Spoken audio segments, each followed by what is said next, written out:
Hi everybody, it's me, Bane. I'm here today working on a shirt made from mouse fabric. What you see here is the pattern pieces. These were drafted from my measurements based off of a pattern in a book published in 1908. I'm gathering up all that I'll need. That's tailor's chalk, a tape measure, and a pair of scissors. Most importantly to me, a nice cup of coffee. Heck yes. Normally I would be doing this on my desk, which is a nice hard cutting platform, but unfortunately I have been very ill and it is a hot mess and there's no room to be doing this. The first thing I'm doing here is taking the back piece and placing it on the fold of the fabric. This fabric is just honestly quilting cotton that I found. I found it to be really adorable and decided that I absolutely had to have a shirt made out of this. It has been pre-washed and pressed or ironed flat to make sure that it's clean. There's not going to be any shrinkage or any wrinkles when I get done with it. And I'm just using um, some jewelry boxes as pattern weights and going around the edge of the pattern with the tailor's chalk here. I actually really like this pattern not only because it's comfortable, because it is, not only because I'm a historian, because I am, but also even though I've gained a lot of weight due to health issues, it's not really fitted, so it's still going to fit well despite everything. Now you'll notice that I'm leaving a couple of inches down at the bottom. That's because if I'm going to wear it with modern jeans or modern shorts, I'm going to need a little bit of extra. This is a pattern that's made for the waistline to actually sit on the waist as it's cinched in a corset. Since I'm not wearing a corset on a daily basis, even though I probably should for back support, I cannot lie, it really does help with my particular medical problems. But because I'm not wearing it with a corset on a daily, I am leaving extra hem at the bottom just to make it a little bit longer. And what I'm doing here is because the seam allowance is not built into the pattern, I'm cutting a 1/4 inch from the chalk markings. I apologize for not being close enough for you to be able to see it. I'm working on new cameras. We're getting there. We're getting there. It's a process. It is a long process. But I'm adding a 1/4 inch to all of the seam allowances except around the arm side, the armhole, and the neck hole, which I actually cut on the lines. And just moving the fabric down a little bit to be able to place the next pattern piece. Next pattern piece is going to be the front portion. It is a button down front. I'm not cutting all of the pieces here because front because I'm going to be doing the button plackets and the cuffs I'm going to be doing in plain white, so I'm not pulling them out of the fabric here. Also, all of the extra that's being left down at the bottom in between all the pattern pieces, that is not going to go to waste. I am also a quilter, which you can see a few quilting videos on my channel as well. I will link to one here and add a link to one in uh, down below in the comments down below. So this will not be going to waste at all.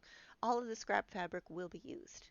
And again, just tracing around the pattern piece to ensure that it will be cut correctly.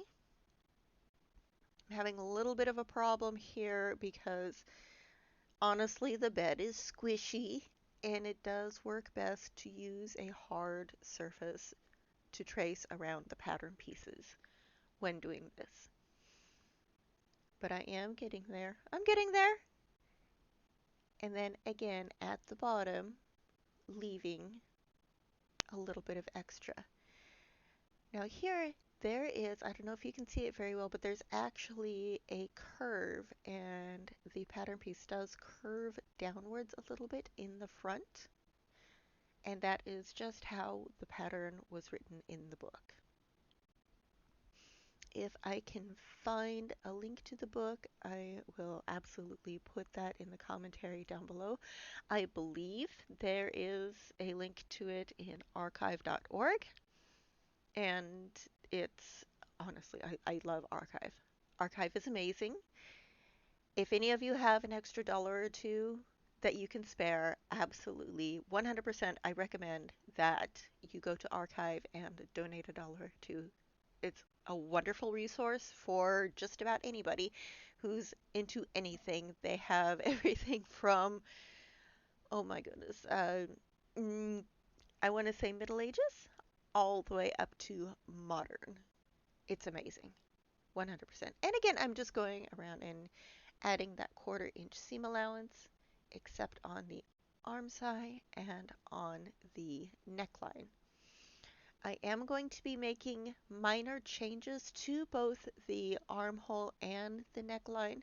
The armhole is a little bit tight because I have put on so much weight. It's affecting where it squeezes around my shoulders a little bit, so I'm going to be opening that out a little bit. And the neck hole, I'm going to be cutting down a little bit further, a couple of inches, but that's something that I'm going to adjust a little bit later on, and I will show you that in the process as it comes along. And there's my front piece. Now for the arms themselves, the sleeves themselves, I'm going to do things a little bit differently. The pattern, as it's written in the book, only has long sleeves. Because this is supposed to be a summer shirt, and I do live in Florida where it's nice and hot, I'm actually measuring down. Oh, there's. I use a safety pin to keep pattern pieces together, and I had left it in the top of the sleeve pattern piece. But I had measured down from where I want the attachment of the sleeve to where I want it to end on my arm, and that was about 10 inches. So I'm measuring from the top of the pattern piece down 10 inches and giving it a fold. This is just made out of brown craft paper. It was drafted on brown craft paper because it's sturdy. It's something that with a low heat iron, you can actually iron flat without any sort of damage at all. So that's easier to work with when you're trying to trace and cut out patterns. And now I'm measuring on either side the length of the pattern piece to ensure that they're the same length. That one was a little bit off, so I adjusted appropriately and creased the pattern.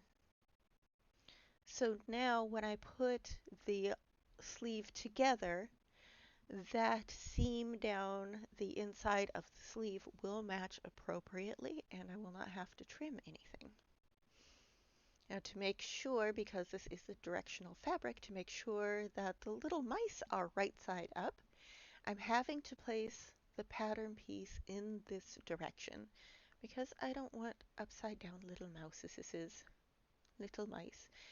They're cute, and I just don't want them upside down. They'll get sick eating strawberries upside down. And again, I'm just tracing around the pattern piece here with the tailor's chalk. And when I get around to the other side, it takes a minute. I apologize. But when I get around to the other side, I am just going to flip up where that pattern piece is creased and go along the bottom there. Like so. Like this! Shout out to one of my friends. You know who you are. They were making fun of me for like so. So instead, it's like this. Uh, this type of sleeve is meant to actually go to just above the elbow, and I am going to put a cuff on it and a little button. I am embracing my granny core. I do not mind looking like a little old lady. In fact, I love it. I'm practicing for, 15, 20 years from now when I actually go fully gray and fully embrace that as well. But this sleeve is meant to go to just above the elbow, which is something that you actually would see in the early 1900s, late 1800s, early 1900s. It's not as common as the full long sleeves, so any of you out there who are interested in purely historical, you can find photos of women with sleeves that go to just above the elbow in this manner. Now, their clothing would not be made out of mouse print, but there were a lot of printed fabrics, and I see absolutely no reason why I would not embrace the adorable mouse print. And again, leaving that approximately quarter inch all the way around. I do this for the top of the sleeves as well because I use the chalk mark as the line for the first row of stitches to do the gathers because this is a gathered and puffed sleeve. And then the second row of stitching for the gathers will go below that. And here, matching up that edge just to ensure it will be the correct length. And those are the main pieces for this shirt. It's fairly simple. Thank you for watching, and I'll see you in the next video.